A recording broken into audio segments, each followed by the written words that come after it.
Tēnā iwi ina mana, tēnā kora katoa, no mahare mai. I want you to imagine it's April 2020, and a young woman named Sarah has just married John, a fifth-generation sheep and beef farmer from Gisborne. Sarah has had a career in HR. She's led a team of 10 people in a large international agri firm. And yet the remoteness of the farm means she'll be unable to continue her career. She is excited and she's eager to start her life. But it doesn't take her long to realise there are ways this family, this farming business operates. And those ways have formed a culture, which is going to make it hard for her to feel like she belongs, to feel like she can contribute. And the culture keeper is her father-in-law, Bob. Bob has brought innovation to the farm. In fact, he's an industry leader in sheep breeding. But that innovation has not extended to the people or the financial systems he uses.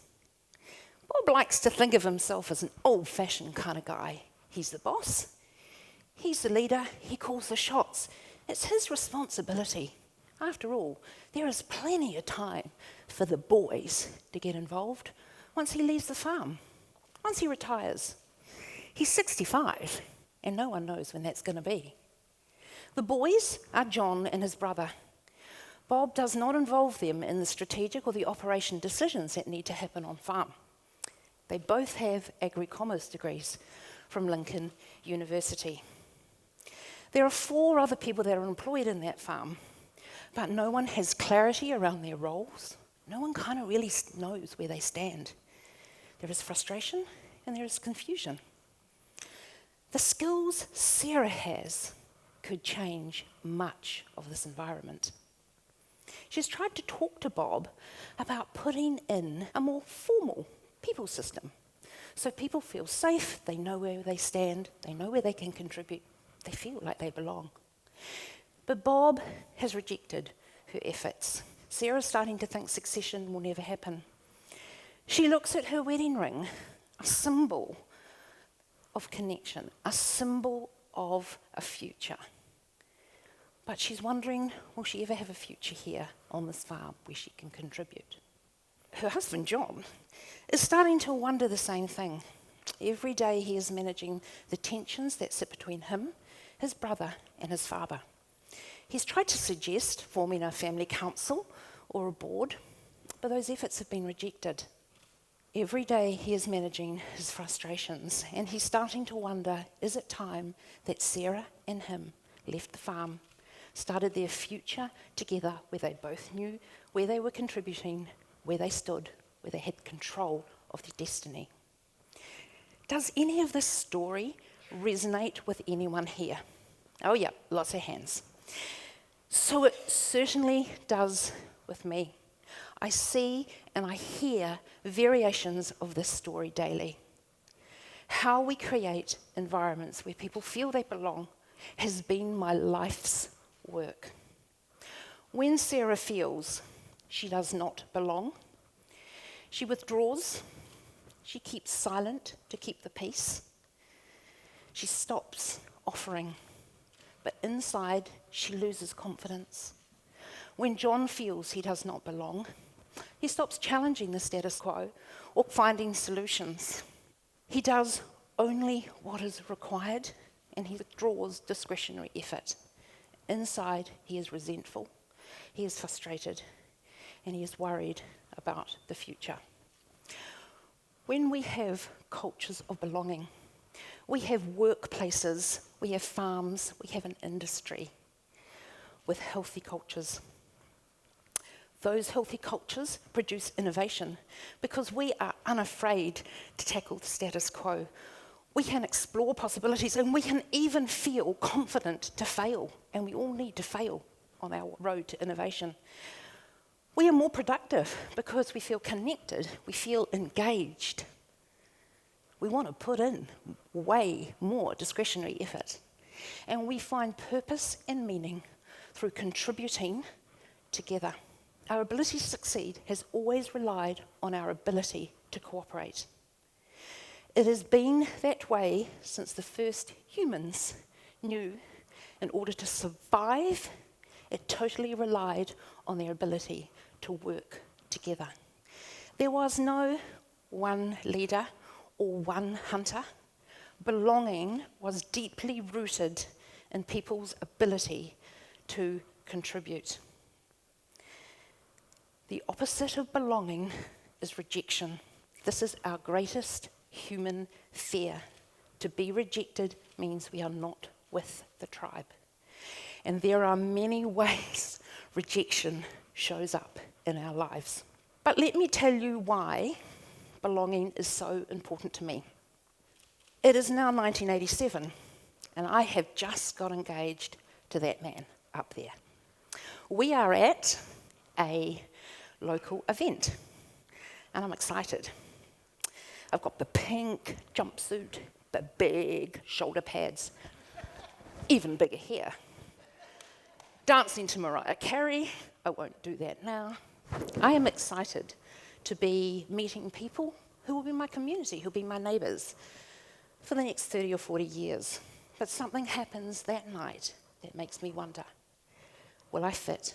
Will I belong? I'm talking to a young woman a similar age to me when she turns to me and says, I don't think you've got what it takes to be a farmer's wife. You don't look like a farmer. Fair point at that stage. You have no farming skills. Equally fair point. And I'm predicting that you will return to Wellington within the next 5 years. And I'm wondering, will this be with or without my husband? Later on in the evening, I'm talking to an older woman, and I offer to help her with the flowers. And she says, yes, you can, but shortly you should have waited to be asked. These are not one-off experiences. I experience many subtle and unsubtle feelings of rejection over the next few years. For the first 5 years of my married life, I cry most days. But I'm lucky. I am given a choice not so many women were given 34 years ago. And it happened with a conversation with my husband over the cornflakes one morning. He looks at me and says, Lindy, based on your last few weeks of performance, we need to free your future up. He kindly says, based on your strengths and your skills, I do not see that being on a three-wheeler on the hills with stock at the end of a drench gun is the best use of how you can contribute. I get involved in the strategic decision-making in our farm, and I return to my first career of nursing, retrain as a plunket nurse, and start my life working with women in agricultural sectors. Life goes on. Children appear. I get more involved. Yeah, it's magic, huh? I get more involved in my community, in on boards. I have my first directorship, and it's a challenging one. We have a hospital that's facing closure. We have a government that is not interested in us anymore. And we have literally formed a human chain, not us, but the community, a human chain around the hospital to keep it open. And we come up with an innovative way to redesign the health sector in our area. We borrow $30 million and we build a brand new hospital. And yet, their very first board meeting, I sit down, and a fellow director turns to me and says, well, we all know why you're here, Lindy. It is because, quote, you have great hair. Now, what I know now that I didn't know then is when we feel that rejection, we interpret it as a threat. And we either freeze, and I have seen that around many board tables and in communities. We are overwhelmed, we don't know what to do. We flee, bury our head in the sand, walk away from the problem, or we fight. We armour up, we push back. I chose fight. I find that fascinating, that 38,000 people think here is a great quality for a board member. Now, I should have left it there. But then I added, and isn't it a pity that as a bald man, you cannot bring that quality to decision making? That wee victory set the next 3 years in conflict. Every time I contributed, he pushed back. And here's the thing, that cultures without belonging drive the wrong behaviours. Now, I would not approach that situation like that now, because what I've learned is to get curious.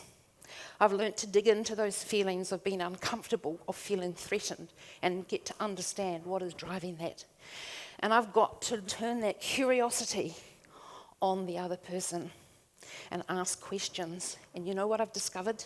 It is usually fear that is driving their response as well. All of these years, I do not see a lot of women in our sector engaged in their businesses on farm, in their community, on board. And I wonder why.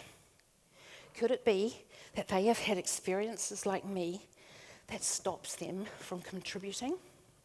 And if this is true, how do we unleash the latent potential of 50% of our sector to solve our problems? That question leads to a quest, which leads to a mission. 3 years of research led to the formation of an organisation that will transform how our sector sees and helps women feel they belong and know where they can contribute. I'm now going to take us forward. It's September 2010, and I stand in Parliament with Mavis Mullins, and we launched the Agri-Women's Development Trust. That day, we start our first program for women in leadership and governance in our sector. Those women go on to contribute outstandingly in our sector. They became the pathway and the inspiration for other women to follow. It is now September 2020, and I am getting ready to step back from the organisation I founded and leave it in the hands of 2 of my graduates to chair and to manage it. And I'm at a birthday party for the Trust, and I look around the room, and I appreciate that 4,500 women, and some lucky men, have gone through our programs. And I see women like Sandra, an ex-banker, married her farmer, desperate to find her way to contribute and build her community. Together with another graduate, they formed Tairāwhiti Farming Women, a network of 850 women in the remote Tairāwhiti region. I see women like Nikki. Before the program, she's working for a large agri firm, running a team of 5, but wanting to contribute more. She now runs a team of 100 with a $200 million budget. And Veronica comes up to me and says, Lindy, do you remember a few years ago I had this aspiration, this vision to bring irrigation into my community? And I said, I do. And she said, well, I've now chaired this organisation. We've got a grant, multi-million-dollar grant. We're underway. When women find purpose, belonging, and know where they can contribute, everything changes. But I want to be really clear now. This is not about the success of the Agri-Women's Development Trust, although I'm ordinarily proud of that, or even women. It is about the fundamental need for every person to feel like they belong. The opposite of belonging is rejection. And when we let that get its hands on the steering wheel and take control of the direction of travel, we are in trouble. Instead, we need to see fear and be curious and recognise it as an unwanted passenger, but makes us more curious to drive the right behaviours. And what worries me is I see some of these fear behaviours showing up in our responses today.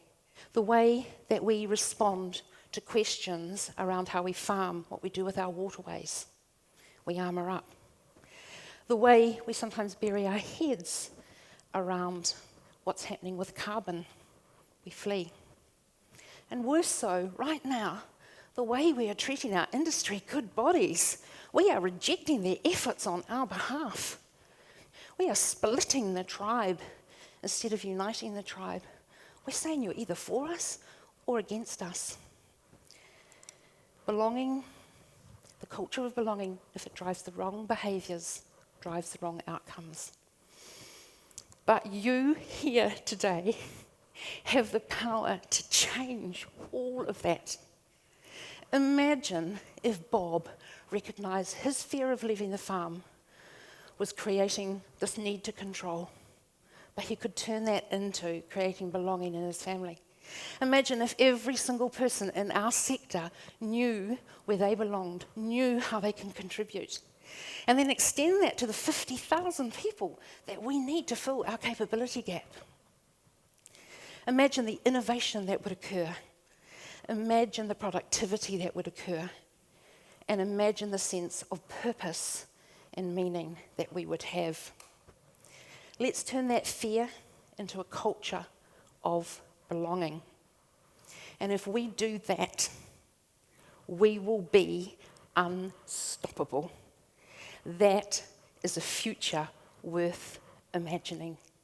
I'm Lindy Nelson. Thank you for making me feel I belong on this stage today.